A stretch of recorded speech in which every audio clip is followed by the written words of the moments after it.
62 млади животи згаснаа кобната ноќ во дискотеката Пулс во Кочани. Половина година потоа, осудени нема, судскиот процес се уште не е почнат.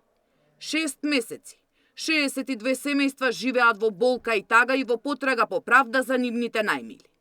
6 месеци кај 200 повредени се уште не зараснале раните од големата трагедија на 16 март. Тројца од нив се уште се на болничко лекување.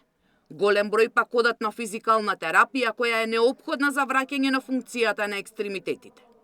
Следниот период, работната група за евалуација повторно ќе врши прегледи и проценки на здравствената состојба. Повторно ќе бидат евалуирани од пулмолози, тие што имаат потреба од тоа. Ние како пластични хирурзи ги следиме, направивме консултации и соработки со лекари од странство и моментот е дека кај повеќето уште сме во фаза кога ни е најбитна физикалната терапија, носење компресивна облека, носење силиконските лепенки, односно во некоја фаза на чекање да заздрават тие лузни. И сега во наредната етапа ќе се вклучат и дерматолозите, односно за да проложи тој третман на лузни со ласери. Ако досега имаше посебни препораки за оние со изгореници да внимаваат на летните горештини. Следниот период е поризичен за лицата со инхалаторни повреди поради аерозагадувањето.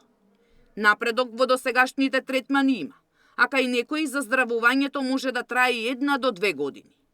Лекарите велат се уште е рано за естетски корекции.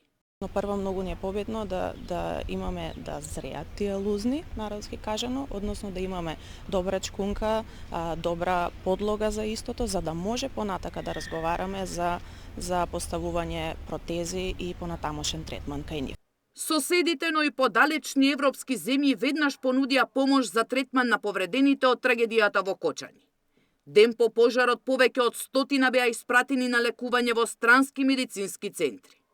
Денеска 6 месеци по трагедијата, еден пациент се уште е на медицински третман во Турција. Сања Димитровска, Сител телевизија.